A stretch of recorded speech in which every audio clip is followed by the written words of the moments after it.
തിരുവനന്തപുരം ജില്ലയിലെ പുല്ലമ്പാറ പഞ്ചായത്ത് 2021 കോവിഡ് കാലത്താണ് ഡിജിറ്റൽ സാക്ഷരതാ പ്രവർത്തനങ്ങൾ ആരംഭിച്ചത്. അതിനൊരു കാരണമുണ്ട്. കോവിഡ് സന്ദർഭത്തിൽ തൊഴിലുറപ്പ് തൊഴിലാളികൾ പലരും തങ്ങളുടെ കൂലി അക്കൗണ്ടിൽ വന്നോ എന്നറിയാൻ ഓട്ടോറിക്ഷ പിടിച്ച് ബാങ്കിൽ വരുന്നതും ATM കൗണ്ടറുകളിൽ വരുന്നതും മറ്റു പലരുടെയും സഹായത്തോടെ അത് അന്വേഷിക്കുന്നതുമെല്ലാം ശ്രദ്ധയിൽപ്പെട്ടപ്പോഴാണ് ഇതിനൊരു പരിഹാരം എന്ന നിലയിൽ പുല്ലമ്പാറക്കാർ ഇങ്ങനെയൊരു ആലോചന നടത്തിയത്. അപ്പം മനുഷ്യരുടെ ഒരു പ്രയാസത്തിൽ നിന്നാണ് ഇത്തരമൊരു ആശയം ഉണ്ടാവുന്നത് എന്നർത്ഥം. പുല്ലമ്പാറ നിങ്ങളെല്ലാം റിപ്പോർട്ട് ചെയ്തിട്ടുള്ളതാണ്. പുല്ലമ്പാറ ഇന്ത്യയിൽ ആദ്യത്തെ സമ്പൂർണ്ണ സാക്ഷര പഞ്ചായത്തായിട്ട് ബഹുമാനപ്പെട്ട മുഖ്യമന്ത്രി 2022 സെപ്റ്റംബർ 21 പ്രഖ്യാപിക്കുകയുണ്ടായി. അവരവിടെ ആദ്യം 15 വാർഡുകളിൽ സർവേ നടത്തി ഡിജിറ്റൽ സാക്ഷരത ഇല്ലാത്ത ആളുകളെ കണ്ടെത്തി പിന്നീട് അവരെ സാക്ഷരരാക്കാൻ വേണ്ടിയിട്ടുള്ള വോളണ്ടിയർമാരെ പരിശീലിപ്പിച്ചു. ആ അവരൊരു മൊഡ്യൂൾ വികസിപ്പിച്ചു. ആ വോളണ്ടിയർമാരുടെ നേതൃത്വത്തിൽ ഈ മൊഡ്യൂൾ പ്രകാരമുള്ള പരിശീലനം നൽകി ഇവാലുവേഷനും നടത്തിയിട്ടാണ് അവർ പ്രഖ്യാപിച്ചത്. നമ്മൾ അതിൻ്റെ അടിസ്ഥാനത്തിലാണ് അത് സംസ്ഥാന വ്യാപകമായിട്ട് ആ മാതൃക വ്യാപിപ്പിക്കണം എന്ന് തീരുമാനിച്ചത്. പുല്ലമ്പാറയുടെ വിജയം കണക്കിലെടുത്തുകൊണ്ട് ആ പാഠം ഉൾക്കൊണ്ടുകൊണ്ടാണ് സംസ്ഥാന വ്യാപകമായിട്ട് നടപ്പാക്കണം എന്ന് തീരുമാനിച്ചത്. അതോടൊപ്പം മറ്റൊരു കാരണം കൂടി ഉണ്ടായിരുന്നു. ഇതേ കാലയളവിലാണ് തദ്ദേശ സ്വയംഭരണ വകുപ്പ് എല്ലാ തദ്ദേശ സേവനങ്ങളും ഓൺലൈനായി ലഭ്യമാക്കാനുള്ള സ്മാർട്ട് സോഫ്റ്റ്വെയർ വികസിപ്പിക്കാൻ ഉള്ള നടപടികൾ ആരംഭിച്ചത് IKMന്റെ നേതൃത്വത്തിൽ. സ്മാർട്ട് സോഫ്റ്റ്വെയർ മൊബൈൽ ആപ്ലിക്കേഷനും. അപ്പോൾ അതിന് സമാന്തരമായി തന്നെ സേവനങ്ങൾ ഓൺലൈൻ ആവുമ്പോൾ ആരും അതിന് പുറത്തായി പോകാതിരിക്കാൻ അതെല്ലാവർക്കും പ്രാപ്യമാവണമെങ്കിൽ ഓൺലൈൻ സേവനങ്ങൾ നേടാനുള്ള പ്രാഥമിക പരിജ്ഞാനം ഉണ്ടാക്കി കൊടുക്കണം എന്നുകൂടി കണ്ടു. അപ്പോൾ സംസ്ഥാന സർക്കാരിൻ്റെ ദീർഘവീക്ഷണം കൂടിയാണ് അതിൽ അടങ്ങിയിട്ടുള്ളത്. ഒരു ഭാഗത്ത് സേവനങ്ങൾ ഓൺലൈനാക്കാനുള്ള പ്രവർത്തനം ആരംഭിക്കുന്നു. അതിന് സമാന്തരമായി തന്നെ സേവനങ്ങൾ ഓൺലൈൻ ആവുമ്പോൾ ആ ഓൺലൈൻ സേവനങ്ങൾ നേടാനുള്ള പ്രാപ്തി എല്ലാവർക്കും ഉണ്ടാക്കാൻ ആവശ്യമായിട്ടുള്ള ഡിജിറ്റൽ സാക്ഷരതാ പ്രവർത്തനവും ആസൂത്രണം ചെയ്തു. അതിന് പുല്ലമ്പാറ മാതൃകയും പ്രചോദനവുമായി. 2023 ഏപ്രിൽ 23 കൊച്ചിയിൽ വെച്ചാണ് ഡിജിറ്റൽ സാക്ഷരതാ പദ്ധതി ഔദ്യോഗികമായിട്ട് തുടക്കം കുറിച്ചത്. 2025 മാർച്ച് മാസത്തോടുകൂടി ഏതാണ്ട് 2 വർഷം കൊണ്ട് നമുക്ക് ലക്ഷ്യം കൈവരിക്കാൻ കഴിഞ്ഞു. ഇതിനകം കുറേ വാർത്തകൾ പല മാധ്യമങ്ങളിലായിട്ട് വന്നിട്ടുണ്ട്. ഞാനത് മുഴുവനിപ്പോൾ ആവർത്തിക്കേണ്ടതുണ്ട് എന്ന് തോന്നുന്നില്ല. 1.5 കോടി, കൃത്യമായിട്ട് പറഞ്ഞാൽ 83,45,879 കുടുംബങ്ങളെ ഉൾപ്പെടുത്തി 1.5 കോടിയിലധികം ആളുകൾക്കിടയിൽ സർവേ നടത്തിയാണ് നമ്മൾ ഡിജിറ്റൽ സാക്ഷരത ആവശ്യമുള്ളവരെ കണ്ടെത്തിയത്. ആ സർവേയിൽ പഠിതാക്കളായിട്ട് കണ്ടെത്തിയത് 21,88,398 പേരെയാണ്. ഇവരിൽ 21,87,966 പേർ പരിശീലനം പൂർത്തിയാക്കി. അതായത് 99.98%. ഇത്രയും പേർ മൂല്യനിർണ്ണയത്തിൽ വിജയിച്ച് സാക്ഷരത കൈവരിച്ചു. ഇപ്പോൾ നമ്മുടെ മാതൃക ദേശീയ തലത്തിലുള്ള നാഷണൽ ഡിജിറ്റൽ ലിറ്ററസി മിഷന്റെ ഭാഗമായിട്ടുള്ള കമ്പ്യൂട്ടർ സാക്ഷരതാ പദ്ധതിയേക്കാൾ കുറച്ചുകൂടി വിപുലമാണ്. National digital literacy mission computer സാക്ഷരതയാണ് അതിലാണ് ഊന്നുന്നത്. അത് 14 വയസ്സ് മുതൽ 60 വയസ്സ് വരെയുള്ളവർക്കാണ്. 60 വയസ്സ് വരെയുള്ളവരെ സാക്ഷരരാക്കിയാൽ സമ്പൂർണ്ണ സാക്ഷരത കൈവരിച്ചു എന്നാണ് നാഷണൽ ഡിജിറ്റൽ ലിറ്ററസി മിഷന്റെ ഡിജിറ്റൽ ലിറ്ററസി സംബന്ധിച്ച നിർവചനം, അല്ലെങ്കിൽ കമ്പ്യൂട്ടർ ലിറ്ററസി സംബന്ധിച്ച നിർവചനം അതാണ്. നമ്മൾ ഡിജി കേരളം പദ്ധതി ആവിഷ്കരിച്ചപ്പോൾ 60 എന്നത് 65 ആക്കിയിട്ട് ഉയർത്തി. കേരളത്തിൽ 65 വയസ്സുള്ള മുഴുവൻ ആളുകളെയും പഠിപ്പിക്കണമെന്നാണ് കണ്ടത്. എന്നാൽ സർവേ നടത്തി കണ്ടെത്തിയപ്പോൾ അതിൽ 1,35,668 പേർ 76 വയസ്സിനും 90 വയസ്സിനും ഇടയിലുള്ളവരായിരുന്നു. 15,223 പേർ 90 വയസ്സിന് മുകളിലുള്ളവരായിരുന്നു. അവരെയെല്ലാം ഈ ഡിജിറ്റൽ സാക്ഷരതാ പദ്ധതിയുടെ ഭാഗമാക്കി മാറ്റുകയാണ് ചെയ്തത്. നമ്മൾ നിശ്ചയിച്ചത് 65 വയസ്സ് വരെയാണെങ്കിലും യഥാർത്ഥത്തിൽ ആരെയും അതിന് പുറത്താക്കിയില്ല, അല്ലെങ്കിൽ ഉപേക്ഷിച്ചില്ല എന്നതാണ് ഇതിൻ്റെ ഏറ്റവും വലിയ ഒരു പ്രത്യേകത. മറ്റൊരു പ്രത്യേകത, ഇതിന് നേതൃത്വം കൊടുത്തത് ജെൻസി എന്ന് നമ്മൾ വിശേഷിപ്പിക്കുന്ന പുതിയ തലമുറയിലെ കുട്ടികളാണ് എന്നത് എടുത്തു പറയേണ്ടതാണ്. അവരുടെ സാമൂഹിക പ്രതിബദ്ധതയെക്കുറിച്ച്, അവരുടെ ലോകവീക്ഷണത്തെക്കുറിച്ചൊക്കെ പലപ്പോഴും വിമർശനങ്ങളോ കുറ്റപ്പെടുത്തലുകളോ ഒക്കെ നമ്മൾ ധാരാളം കേൾക്കാറുണ്ട്. പക്ഷേ 1980കളുടെ അവസാനം തുടങ്ങിയ സാക്ഷരതാ യജ്ഞത്തിൽ എങ്ങനെയാണോ അന്ന് വലിയ തോതിലുള്ള ജനപങ്കാളിത്തമുണ്ടായത്, അതിനെ അനുസ്മരിപ്പിക്കുന്ന നിലയിൽ പുതിയ തലമുറ, പൂർണ്ണമായും പുതിയ തലമുറ നേതൃത്വം കൊടുത്ത, ഈ പഠിതാക്കളെ പഠിപ്പിക്കാൻ നേതൃത്വം കൊടുത്ത ഒരു പദ്ധതിയാണിത്. 80കളുടെ അവസാനത്തിൽ ഞങ്ങളൊക്കെ സാക്ഷരതാ പ്രസ്ഥാനത്തിൽ വോളണ്ടിയർമാരായി പ്രവർത്തിച്ചവരാണ്. എഴുത്തും വായനയും ആളുകളെ പഠിപ്പിക്കാൻ നേതൃത്വം കൊടുത്ത വിദ്യാർത്ഥികളായിരിക്കുന്ന സമയത്ത് വോളണ്ടിയറായി പ്രവർത്തിച്ച അനുഭവമുണ്ട്. ഇന്നത്തെ പുതിയ തലമുറയും ആ ചുമതല സാമൂഹിക പ്രതിബദ്ധതയോടുകൂടി തന്നെ ഏറ്റെടുക്കാൻ തയ്യാറായി എന്നതുകൂടിയാണ് ഇതിൻ്റെ പ്രത്യേകത. ഇപ്പോൾ 2,57,048 വോളണ്ടിയർമാരെയാണ് റിക്രൂട്ട് ചെയ്തത്. അവരുടെ നേതൃത്വത്തിലാണ് സർവേയും പരിശീലനവും നടന്നത്. കോളേജ് +2 വിദ്യാർത്ഥികൾ, അവരിൽ തന്നെ national service scheme, NCC, Nehru യുവകേന്ദ്ര, സന്നദ്ധ സേന വോളണ്ടിയർമാർ, SPC കാഡറ്റുകൾ, കുടുംബശ്രീ പ്രവർത്തകർ, കുടുംബശ്രീയുടെ ഓക്സിലറി ഗ്രൂപ്പ് അംഗങ്ങൾ, സാക്ഷരതാ മിഷൻ പ്രേരക്മാർ, SC/ST പ്രൊമോട്ടർമാർ, തൊഴിലുറപ്പ് പദ്ധതി മേറ്റുമാർ, ലൈബ്രറി കൗൺസിൽ, യുവജനക്ഷേമ ബോർഡ്, സന്നദ്ധ സംഘടനകൾ, തദ്ദേശ സ്വയംഭരണ വകുപ്പിലെ ടെക്നിക്കൽ അസിസ്റ്റന്റുമാർ, ഇവരെല്ലാമാണ് വിവരശേഖരണത്തിനും പരിശീലനത്തിനും മൂല്യനിർണ്ണയത്തിനും നേതൃത്വം കൊടുത്തത്. അപ്പോൾ വലിയ ഏകോപിതമായ ഒരു പ്രവർത്തനമാണ് സംസ്ഥാന സർക്കാരിൻ്റെ നേതൃത്വത്തിൽ തദ്ദേശ സ്ഥാപനങ്ങളുടെ സഹകരണത്തോടു കൂടി നടന്നിട്ടുള്ളത്. ഇവർക്ക്, ഈ വോളണ്ടിയർമാർക്ക് വിപുലമായ പരിശീലനം നൽകിയിരുന്നു. ടെക്നിക്കൽ യൂണിവേഴ്സിറ്റി, സാങ്കേതിക സർവകലാശാല, അതുപോലെ ഡിജിറ്റൽ സർവകലാശാലയും കിലയും ഒക്കെ ചേർന്നാണ് മൊഡ്യൂൾ വികസിപ്പിച്ചത്. മാസ്റ്റർ ട്രെയിനർമാർ, അവരെ ഉപയോഗിച്ച് ട്രെയിനർമാരെ പരിശീലിപ്പിച്ചു. ട്രെയിനർമാരെ ഉപയോഗിച്ച് ഈ വോളണ്ടിയർമാർക്ക് പരിശീലനം കൊടുത്തു. വോളണ്ടിയർമാർ വീട് വീടാന്തരം കയറി ഇറങ്ങി പഠിതാക്കൾക്ക് പരിശീലനം കൊടുത്തു. തൊഴിലുറപ്പ് പ്രവൃത്തി നടക്കുന്ന സൈറ്റിൽ പോയിട്ടാണ് തൊഴിലുറപ്പ് തൊഴിലാളികൾക്ക് പരിശീലനം നൽകിയിട്ടുള്ളത്. അതുപോലെ അയൽക്കൂട്ടങ്ങൾ, കുടുംബശ്രീയുടെ അയൽക്കൂട്ടങ്ങൾ തുടങ്ങി ആൾ കൂടുന്ന സ്ഥലങ്ങളിലെല്ലാം കൂട്ടമായിട്ടും വീടുകളിലെത്തി ഓരോരുത്തർക്കും വ്യക്തിപരമായിട്ടും വോളണ്ടിയർമാർ പരിശീലനം നൽകിയിട്ടുണ്ട്. പല വീടുകളിലെയും കുട്ടികൾ തന്നെ നമ്മുടെ വോളണ്ടിയർമാരായിരുന്നു. അവരവരുടെ വീടുകളിൽ തന്നെ മുതിർന്നവരെ പഠിപ്പിച്ചിട്ടുണ്ട്. ആകെ പഠിതാക്കളിൽ 8.05 ലക്ഷം പേർ പുരുഷന്മാരും 13.81 ലക്ഷം പേർ സ്ത്രീകളുമാണ്. 1644 ട്രാൻസ്ജെൻഡർ വിഭാഗത്തിൽപ്പെട്ടവരും ഡിജിറ്റൽ സാക്ഷരത കൈവരിച്ചിട്ടുണ്ട്. ഇതിൽ നമ്മുടെ സാക്ഷരതയും ഡിജിറ്റൽ സാക്ഷരതയും ദേശീയ തലത്തിലുള്ളതും തമ്മിലുള്ള വ്യത്യാസം ഞാനിവിടെ പറഞ്ഞു.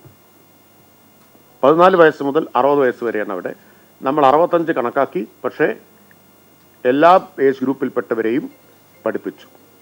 അതിലൊരു പക്ഷേ ഇന്ത്യയിലെ തന്നെ ഏറ്റവും പ്രായം കൂടിയ ഡിജിറ്റൽ സാക്ഷരനായിരിക്കും അശമന്നൂരിലെ, എറണാകുളം അശമന്നൂർ പഞ്ചായത്തിലെ അബ്ദുള്ള മൗലവി. ഞാൻ ഇന്നലെ അദ്ദേഹത്തെ സന്ദർശിക്കുകയും അദ്ദേഹത്തിന് ഒരു മൊബൈൽ ഫോൺ, സ്മാർട്ട് ഫോൺ സമ്മാനമായിട്ട് കൊടുക്കുകയും ചെയ്തിരുന്നു. അപ്പോൾ 105 വയസ്സുള്ള ഒരാളെപ്പോലും നമ്മൾ ഒഴിവാക്കിയിട്ടില്ല എന്നാണ് കാണിക്കുന്നത്. അദ്ദേഹത്തിൻ്റെ ഉത്സാഹം അതിലുണ്ട്, നിശ്ചയദാർഢ്യ ഇച്ഛാശക്തിയുണ്ട്. അതോടൊപ്പം നമ്മുടെ സംവിധാനത്തിൻ്റെ, കേരളത്തിലെ നമ്മുടെ സംവിധാനത്തിൻ്റെ മികവ് കൂടി, തദ്ദേശ സ്ഥാപനങ്ങൾ ഇതിൻ്റെ മികവ് കൂടി നമുക്കതിൽ കാണാം. ആരെയും ഒഴിച്ചു നിർത്താത്ത ഒരു പദ്ധതിയായിട്ട് നടപ്പാക്കി എന്നത്. അപ്പം അതുകൊണ്ടാണ് ഇന്നലെ പറഞ്ഞത്, ഇതാണ് റിയൽ കേരള സ്റ്റോറി. ആ റിയൽ കേരള സ്റ്റോറിയിലെ നായകനാണ് അബ്ദുള്ള മൗലവി എന്നത്. യുനെസ്കോയുടെ മാനദണ്ഡ പ്രകാരം ഡിജിറ്റൽ സാക്ഷരതയ്ക്ക് പ്രധാനമായിട്ടും ഡിജിറ്റൽ സാക്ഷരത അവർ പറയുന്നത് അവരുടെ ഡിജിറ്റൽ വിദ്യാഭ്യാസ പരിപാടിക്ക് 3 ഘട്ടങ്ങളാണ്. ഒന്ന് ഫൗണ്ടേഷൻ, മറ്റൊന്ന് ഇൻ്റർമീഡിയറ്റ് കോഴ്സ്, പിന്നെ അഡ്വാൻസ്ഡ്. അപ്പോൾ യുനെസ്കോ പറയുന്ന ഫൗണ്ടേഷനേക്കാൾ വലുതാണ്, അല്ലെങ്കിൽ അതിനേക്കാൾ വിപുലമാണ് നമ്മുടെ മൊഡ്യൂൾ. ഇപ്പോൾ യുനെസ്കോയുടെ foundation basic use of devices and apps, switch on, use internet, send email, ഇതാണ് യുനെസ്കോയുടേത്. എന്നാൽ നമ്മൾ 15 ആക്ടിവിറ്റിയാണ് ഈ മൊഡ്യൂളിൽ ഉൾപ്പെടുത്തിയിരുന്നത്. ആ 15 ആക്ടിവിറ്റിയിൽ 6 എണ്ണത്തിൽ വിജയിച്ചാൽ അവർ പാസ്സായതായിട്ടാണ് കണക്കാക്കുന്നത് മൂല്യനിർണ്ണയത്തിൽ. സ്മാർട്ട് ഫോൺ ഓൺ ചെയ്യാനോ ഓഫ് ചെയ്യാനോ അറിയുക, സ്മാർട്ട് ഫോൺ ഉപയോഗിച്ച് കോൾ ചെയ്യാനും സ്വീകരിക്കാനും അറിയുക, സ്മാർട്ട് ഫോൺ ഉപയോഗിച്ച് ഫോട്ടോ എടുക്കാൻ അറിയുക, സ്മാർട്ട് ഫോൺ ഉപയോഗിച്ച് മെസ്സേജുകൾ അയക്കാനും സ്വീകരിക്കാനും അറിയുക, ഒരു പുതിയ ആപ്ലിക്കേഷൻ ഇൻസ്റ്റാൾ ചെയ്യാൻ അറിയുക. അത് മൊഡ്യൂൾ 1. മൊഡ്യൂൾ 2 ഇമെയിൽ അയക്കാനും സ്വീകരിക്കാനും കഴിയുക. സോഷ്യൽ മീഡിയ ആപ്ലിക്കേഷനിൽ വാട്സാപ്പ്, ഫേസ്ബുക്ക് പോലുള്ളവ സ്വന്തമായി പ്രൊഫൈൽ ഉണ്ടാക്കാനും ഫേസ്ബുക്ക് പേജ് ലൈക്ക് ചെയ്യാനും അറിയുക. സോഷ്യൽ മീഡിയ ആപ്ലിക്കേഷൻ ഉപയോഗിച്ച് ടെക്സ്റ്റ് മെസ്സേജുകൾ അയക്കാനും സ്വീകരിക്കാനും കഴിയുക. ഒരു സോഷ്യൽ മീഡിയ ആപ്ലിക്കേഷൻ ഉപയോഗിച്ച് വോയിസ് മെസ്സേജുകൾ അയക്കാനും സ്വീകരിക്കാനും കഴിയുക. ഓൺലൈൻ മാധ്യമങ്ങളിൽ വീഡിയോ കോൺഫറൻസ്, ഗൂഗിൾ മീറ്റ് പോലുള്ളവ ഉപയോഗിക്കാൻ, അത്തരം ആപ്ലിക്കേഷനുകൾ ഉപയോഗിക്കാൻ അറിയുക. മൊഡ്യൂൾ 3 ഗൂഗിൾ സെർച്ച് വഴി ചിത്രങ്ങൾ ശേഖരിക്കാൻ കഴിയുക. യൂട്യൂബ് ഉപയോഗിച്ച് വീഡിയോ കാണുവാനും യൂട്യൂബ് ചാനൽ സബ്സ്ക്രൈബ് ചെയ്യാനും അറിയുക. ഓൺലൈനായി ഗാർഹിക ഉപയോഗത്തിനുള്ള ഗ്യാസ് ബുക്ക് ചെയ്യാനും വൈദ്യുത ബില്ലുകൾ പേയ്മെൻറ്റ് നടത്താനും അറിയുക. സർക്കാർ സേവനങ്ങൾ ഓൺലൈനായിട്ട് ഉപയോഗിക്കാൻ അറിയുക. ബഹുമാനപ്പെട്ട മുഖ്യമന്ത്രിയുടെ സത്യമേവ ജയതേ പദ്ധതിയുടെ വിശദാംശങ്ങൾ. ഇതാണ് 15 ആക്ടിവിറ്റിയായിട്ട് നമ്മൾ നിശ്ചയിച്ചത്. ആ 15 ആക്ടിവിറ്റി അടിസ്ഥാനപ്പെടുത്തിയാണ് മൂല്യനിർണ്ണയം നടന്നിട്ടുള്ളത്. അപ്പോൾ നാഷണൽ ലിറ്ററസി മിഷൻ്റെ മാനദണ്ഡങ്ങളും യുനെസ്കോയുടെ മാനദണ്ഡങ്ങളും ഒക്കെ നോക്കുമ്പോൾ അതിനേക്കാൾ വിപുലമായിട്ടുള്ള മൊഡ്യൂളാണ് നമ്മൾ തയ്യാറാക്കിയിട്ടുണ്ടായിരുന്നത്.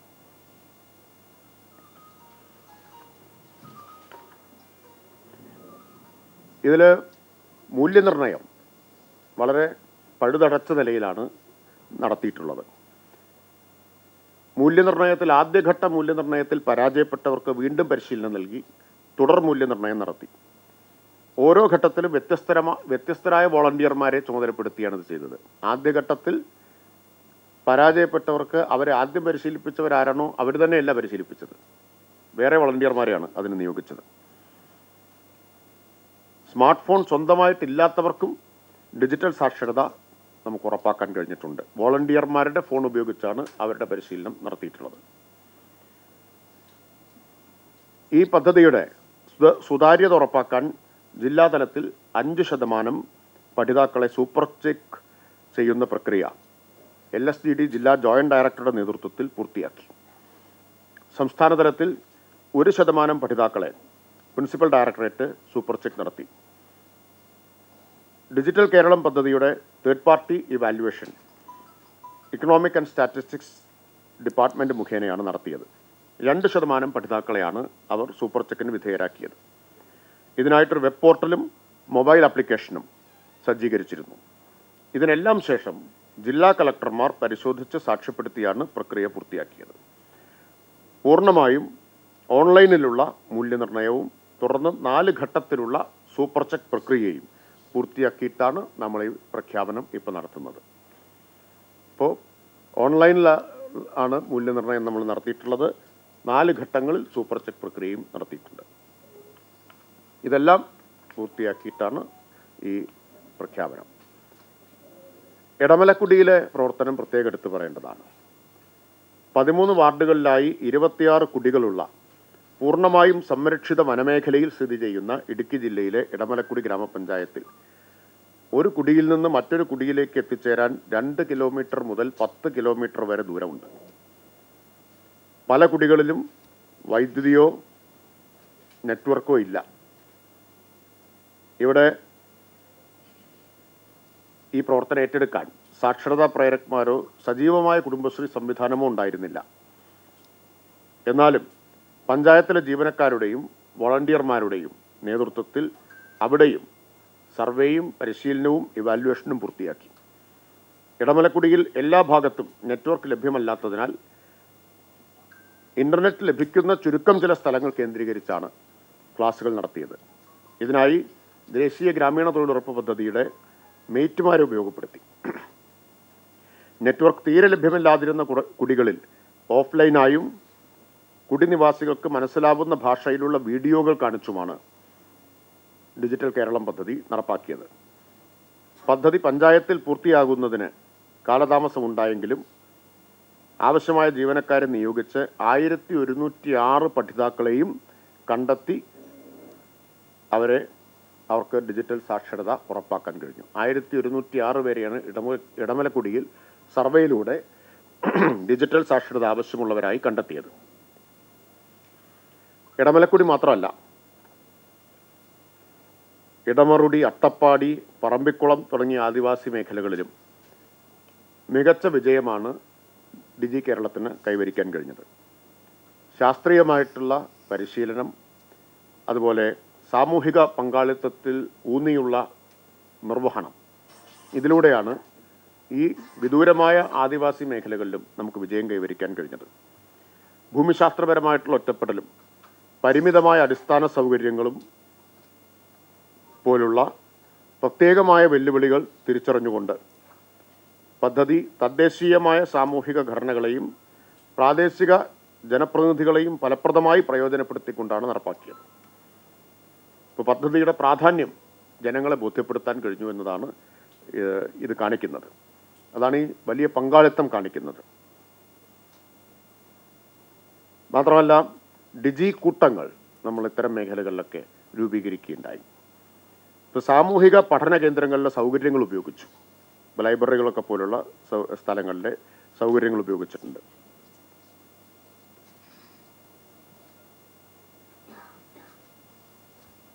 അപ്പോൾ ഇത് ആദിവാസി സമൂഹങ്ങളെ സംബന്ധിച്ച് അവർക്ക് ഡിജിറ്റൽ കഴിവുകൾ പ്രദാനം ചെയ്തു എന്ന് മാത്രമല്ല, പുതിയൊരു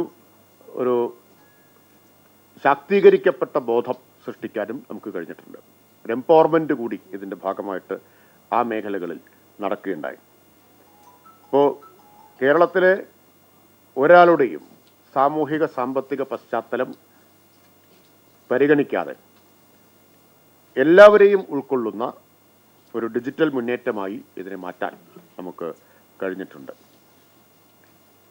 അപ്പോൾ ഇൻക്ലൂസീവായ, ഉൾച്ചേർക്കുന്ന കേരള വികസന മാതൃകയുടെ ഏറ്റവും പുതിയ ഉദാഹരണമാണ് ഡിജിറ്റൽ കേരളം എന്നത്. ഇന്ന് ലോകമാകെ ചർച്ച ചെയ്തുകൊണ്ടിരിക്കുന്നത് ഡിജിറ്റൽ ഡിവൈഡിനെ കുറിച്ചാണ്. ഇൻകം ഇൻഇക്വാളിറ്റി, വരുമാനത്തിൽ അസമത്വം, സാമ്പത്തികമായ അസമത്വം, അതുപോലെയോ അതിനേക്കാൾ പ്രധാനപ്പെട്ടതോ ആയിട്ടാണ് ഇന്ന് ഡിജിറ്റൽ ഡിവൈഡിനെ, ഡിജിറ്റൽ അന്തരത്തെ കാണുന്നത്. ആ ഡിജിറ്റൽ ഡിവൈഡിനെ അഭിസംബോധന ചെയ്യാനുള്ള വളരെ ധീരമായ, ഫലപ്രദമായ ഒരു ശ്രമമാണ് കേരളം നടത്തിയിട്ടുള്ളത്. ഇതിലൂടെ അവസാനിക്കുകയല്ല. ഇപ്പോൾ സാക്ഷരത കൈവരിച്ചു, അവസാനിപ്പിക്കാനല്ല ഗവൺമെൻറ് തീരുമാനിക്കുന്നത്. ഡിജിറ്റൽ കേരളം 2.0 എന്ന ഒരു പുതിയ പദ്ധതി സർക്കാർ തയ്യാറാക്കി കഴിഞ്ഞു. ഞാനതിൻ്റെ മുഴുവൻ വിശദാംശം ഇവിടെ പറയുന്നില്ല. അത് വിശദമായൊരു ഡോക്യുമെൻ്റായി 21 പ്രഖ്യാപന ചടങ്ങിൽ പ്രകാശനം ചെയ്യുന്നുണ്ട്. അപ്പം അതിൽ എല്ലാ സേവനങ്ങളും, ഇങ്ങനെ ഒരു ശല്യം അവിടെ ഉണ്ടാക്കിക്കൊണ്ടിരിക്കുന്നത് എന്താ ഇടയ്ക്കിടയ്ക്ക്?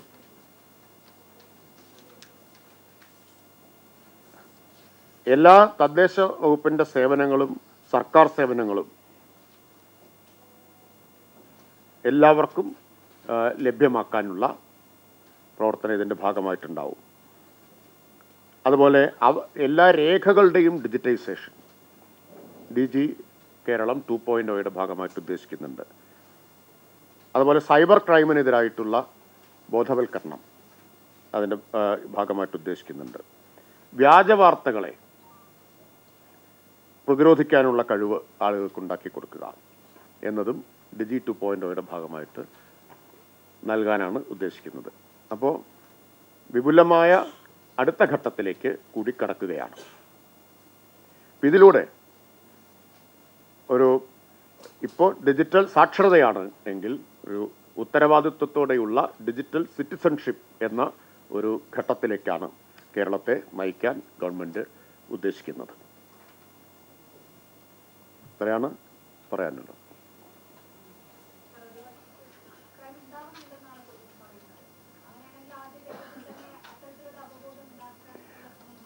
ഡിജിറ്റൽ സാക്ഷരത കൈവരിച്ചിട്ട് കൂടുതൽ വിപുലമായിട്ടുള്ള കാര്യങ്ങളിലേക്ക് നമുക്ക് കടക്കാൻ പറ്റും. പ്രാഥമികമായ കാര്യങ്ങളാണല്ലോ ഇപ്പം നമ്മൾ എടുത്തത് അതിൽ ഉൾപ്പെടുത്തിയിട്ടുണ്ട്. ഞാൻ പറഞ്ഞു എങ്ങനെയാണ് ഗവൺമെൻറ് ഓഫ് ഇന്ത്യയുടെ മാനദണ്ഡം എന്താണ്, യുനെസ്കോയുടേത് എന്താണ് എന്നൊക്കെ. ഡിജിറ്റൽ സാക്ഷരത എന്ന് പറയുമ്പോൾ പ്രാഥമികമായ കാര്യങ്ങളാണ്. അതാണിപ്പോൾ നമ്മൾ കൈവരിച്ചത്. പക്ഷെ നമ്മളിവിടെ നിർത്തുന്നില്ല. ഈ പറഞ്ഞ കാര്യം കൂടി രണ്ടാം ഘട്ടത്തിൽ ഉൾപ്പെടുത്തിയിട്ടുണ്ട്. സൈബർ ഫ്രോഡ്, സൈബർ കുറ്റകൃത്യങ്ങൾ, സാമ്പത്തിക തട്ടിപ്പുകൾ, ഇതെല്ലാം അടുത്ത ഘട്ടത്തിൽ നമ്മൾ കവർ ചെയ്യുന്നുണ്ട്.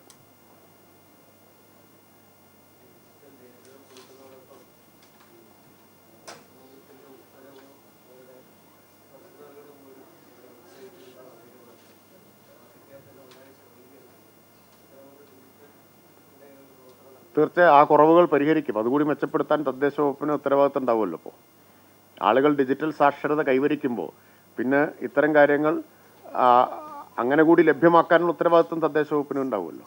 എല്ലാ വകുപ്പുകൾക്കും ഉണ്ടാവും.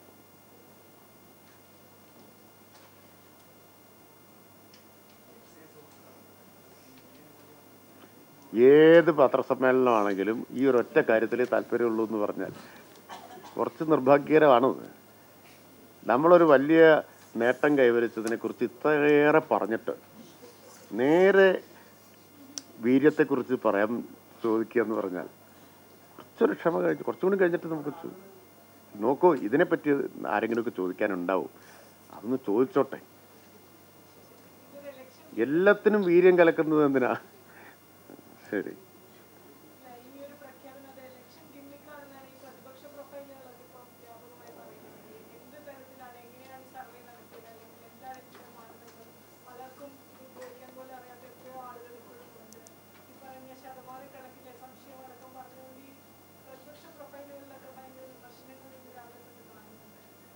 ഞാൻ ചോദിക്കട്ടെ, പ്രതിപക്ഷത്തിൻ്റെ അംഗീകാരം ഏതെങ്കിലും കാര്യത്തിൽ ഉണ്ടായിട്ടുണ്ടോ? ഞാൻ പറഞ്ഞല്ലോ, ഞാൻ സാക്ഷരതാ വളണ്ടിയറായിരുന്നു. സാക്ഷരതയെ ഇതിനേക്കാൾ രൂക്ഷമായിട്ട് അതുമായിട്ട് താരതമ്യപ്പെടുത്തുമ്പോൾ ഈ വിമർശനം കുറച്ച് വൈകിപ്പോയി, വളരെ കുറവാണെന്നാണ് എനിക്ക് തോന്നുന്നത്. രൂക്ഷമായിട്ട് വിമർശിച്ചിട്ടുള്ളവരും പരിഹസിച്ചിട്ടുള്ളവരും അധിക്ഷേപിച്ചിട്ടുള്ളവരാണ് ഇപ്പോഴും. സാക്ഷരത എന്നാണ് വിശേഷിപ്പിക്കുന്നത്, പുച്ഛം കൊണ്ട്, അല്ലേ? സാക്ഷരത അല്ല എഴുതുന്നത്, സാക്ഷരത എന്നാണ്. കേരളം കൈവരിച്ച സമ്പൂർണ്ണ സാക്ഷരതയെ സാക്ഷരത എന്ന് പുച്ഛിക്കുന്നവരിൽ നിന്ന് ഇതിനേക്കാൾ വലിയ വിമർശനം ഉണ്ടാവാത്തത് എന്തെന്ന് മാത്രമേ എനിക്ക് അത്ഭുതമുള്ളൂ.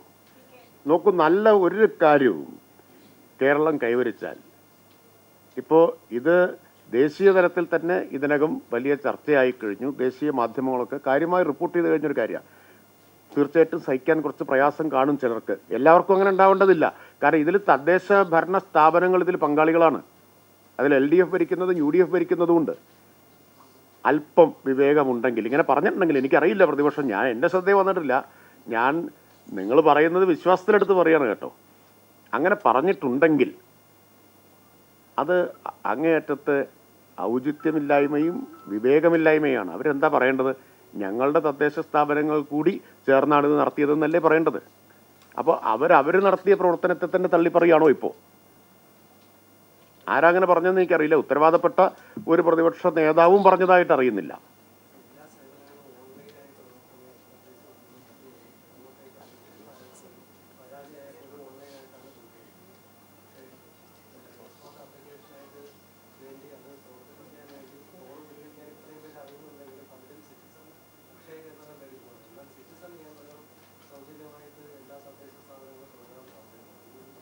ഇപ്പോൾ ഹെൽപ്പ് ഡെസ്കുകൾ എല്ലാ തദ്ദേശ സ്ഥാപനങ്ങളിലും ഉണ്ട്. ചിലർ നിർത്തിയിട്ടുണ്ട്, നിർത്താൻ പാടില്ല എന്ന് നമ്മൾ പറഞ്ഞിട്ടുണ്ട്. കുറച്ച് കാലം കൂടി തുടരേണ്ടി വരും. അക്ഷയ കേന്ദ്രങ്ങളിൽ ആളുകൾ ആശ്രയിച്ചപ്പോഴാണ് നമ്മുടെ ശ്രദ്ധയിൽ വന്നത് പലരും അമിതമായിട്ടുള്ള ഫീസ് ഈടാക്കുന്നു എന്നുള്ളത്. അത് ഏകീകരിച്ചുകൊണ്ടും നിജപ്പെടുത്തിക്കൊണ്ടും ഉത്തരവ് സർക്കാർ പുറപ്പെടുവിച്ചു കഴിഞ്ഞിട്ടുണ്ട്.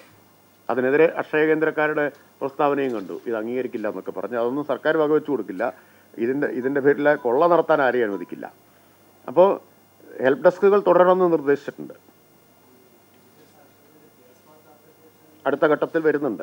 ഈ ഘട്ടത്തിൽ നമ്മൾ ഉൾപ്പെടുത്തിയിരുന്നു, പക്ഷെ വളരെ വിപുലമായിട്ട് വന്നില്ല. രണ്ടാം ഘട്ടത്തിൽ കെ-സ്മാർട്ട് ഉൾപ്പെടെയുള്ള സർക്കാർ സേവനങ്ങളിൽ കൂടുതൽ ശ്രദ്ധ കേന്ദ്രീകരിക്കും.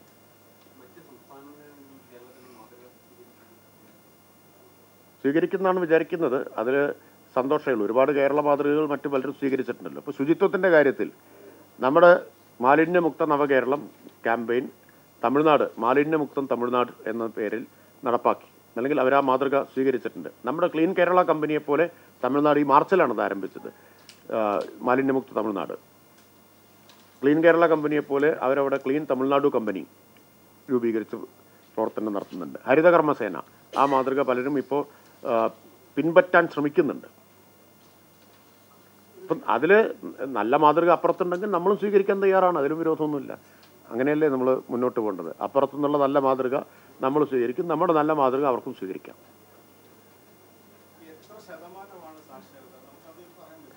അതായത് ഈ നമ്മൾ കണ്ടെത്തിയത് 21, ഞാൻ നേരത്തെ കണക്ക് പറഞ്ഞല്ലോ.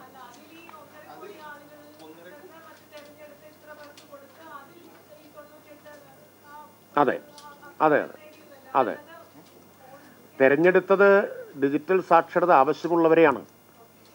ബാക്കിയുള്ളവർക്ക് ഡിജിറ്റൽ സാക്ഷരത ഉണ്ടെന്നാണ് ആ സർവേയിൽ നിന്ന് കണ്ടെത്തിയ കാര്യം. 85 ലക്ഷം. അതിൽ നമ്മൾ കാണേണ്ടൊരു കാര്യം, ഇപ്പോൾ ഒരു 30-40 വയസ്സ് വരെയുള്ളവരെ സർവേ നടത്തേണ്ട കാര്യമില്ലല്ലോ.